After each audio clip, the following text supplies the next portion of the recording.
you finished playing on your Nintendo now? No. Never. Who knew? Who knew that Fallout, what's it called? Fallout shelter would be like having a Tamagotchi all over again, where you have to be on it and make sure everyone's fed and has got water and there are adventures and they're happy and there's so many things. Or they all die. Or they literally all die.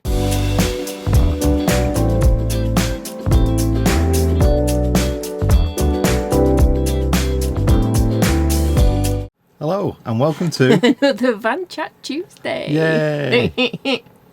And we thought that we'd do something that we've posted on Instagram quite recently, and it went down really well. And it's, I guess, for existing van lifers and new van lifers too. Yes. And it's about industrial estate park ups. Because you never know when you're going to need one. The other night we got to where we needed to park up at midnight. Yeah. So there was no way that we were going to pay for parking or find anywhere campsite-wise to go to. So, or pubs or anything like that. Yep. So we figured that we would just pull up at an industrial estate because there's lots of things that you can do to check that you're choosing the right place. Yep. So, in kind of an order, but no particular real order. Order? Because a few people suggested that number 5 should actually be number 1. Yes. So we'll just get there.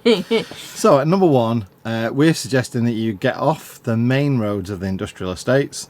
Obviously through traffic, big trucks going past you, or even vehicles going past you all night, and that's just not going to lead to a good night's kip. No, I mean the worst thing is, or the best thing is, that those main roads normally have loads of places where they're wide open, there's grass on the side, there's no double yellers, it looks perfect until everything starts coming past, or refrigerated trucks coming past in front of you. So that is one little tip about that, is make sure that you don't park too close to what looks like a warehouse that operates food or sort of grocery deliveries, because it's likely then that the trucks are going to be parking up are going to have the refrigeration engines running all night as well. So. Yes, that's something that we've had before, and that was in Scotland, wasn't it? And it was driving us absolutely bally crazy. Oh yes.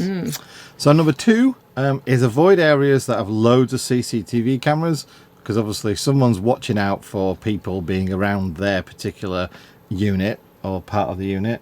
We found that in some industrial estates are patrolled by one security company, whereas others it's just like whatever building security they've got. Yeah. So if you see loads of cameras, avoid it, move somewhere with no cameras, mainly so you don't get a knock on the door to say, excuse me, you're going to be here long, could you move on please? Yeah, although we have found out that if you do get that knock, that 9 out of 10 times if you turn around and say, I just need somewhere to sleep, we'll be off in the morning, they have no problem with that at all. But just in case you don't want to be woken up at 3 a.m. when the security guard does his rounds or something like that. Yeah, there is that too. Number 3 is a lot of industrial estates, because they know that people are going to be around at lunchtimes or whatever times of the day, they have bins. Yes.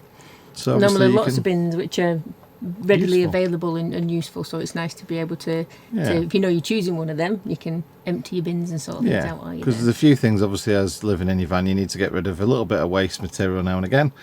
Especially after you've done a shop and you've had to take everything out of the packaging to fit it in the tiny cupboards in your van. There is that too. So we do that. Loads of bins, which is always dead good. And normally we found loads of them have got grassy areas. So if you've got a dog, then it is really good. There's loads of even if it's just a strip between the pavement and the road, that there seems to be grass there anyway. If you've got a particular dog like ours who prefers peeing on grass, which is very strange, but hey ho. Yeah.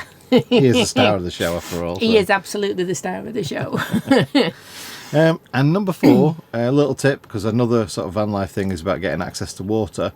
And obviously there are truck drivers around. And I know that you might not know this, but pretty much people who drive long distance lorries live in the truck. What did Dad say it's called? Something weird like hunching, or there's a name for it. Yeah, that means that they live for weekdays anyway, that they live in their vans. And because of that, they're looking for places to empty their toilet, and places to get water, and places to park up, and places to dump their rubbish, just as much as we are. Yep, so they're nice to have a chat with them. Yeah, so have a chat, find out where the local water source is, something like that, maybe somewhere to empty the toilet as well. And it's just generally so you can have a chat with someone as well. So if you sat there on your own. Yeah, because if you are there on your own and there are other truckers there, it's nice to know if you've already had a little bit of a chat with them, then it's kind of like everyone together rather than feeling like you're tagged on somewhere or whatever. It definitely makes a difference to us, doesn't it, knowing that there are friendly people around instead of this big question mark for who's knocking around and who's in the area. And obviously, the last one, which most people said when we put this out there, should be the first one. Grab a nice breakfast or something like that, because there's loads of food trucks around as well. Yeah, if there's not a greasy spoon somewhere where there's truckers, because there's normally one tucked away somewhere, then there's normally a butty van. Yeah. And as we know from butty vans in Milton Keynes, there are some very, very nice ones around there. Indeed.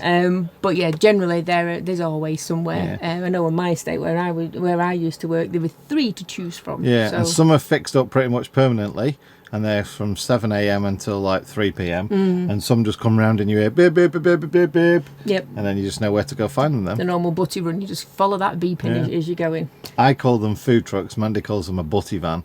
Butty van is quite Mancunian, so if you think that we're after people's arses or something like that, it's not. It is a butty van. It is a van truck containing butties of all kinds. People will be wondering what kind of butties are going to be in the van. You can have a ham and cheese butty. Right, or sandwich. You can have a minted lamb butty. Sandwich. Or you could have, it's called a butty van. What, down south do they call it a roll van then? I don't know what they call it. They call everything weird down there. Sandwich van. Sandwich van. Anyway, sandwich van. Food truck. Yep. So they are normally absolutely banging. Yeah. And if you can go and get something from one of them in the morning, gives you a nice set off. If you carry, especially if you're just using it as a stop off on a long journey, so you know you can get there and then you can grab a breakfast and you don't have to worry about washing pots and cooking in the van and all of this stuff before you go. Bit of a treat. And it's someone else to have a chat with, because they need to get water and park up and stuff like that, and they might know a few spots around the area too. Yeah, so if you are staying there for a reason, I know there's loads of people who living in a van at the minute, but they are still having to stay in this particular place because For they're work and working. stuff, They've still got a full-time job.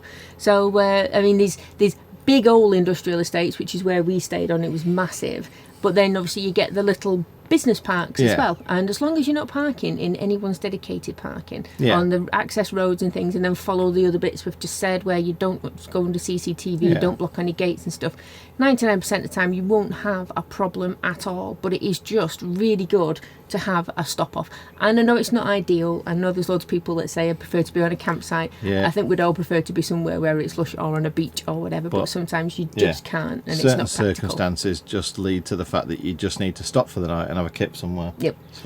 So those are perfect. I know loads of people try to find car parks and things, but generally every reasonable sized town will have an industrial or business park of some sort that you can go and park in.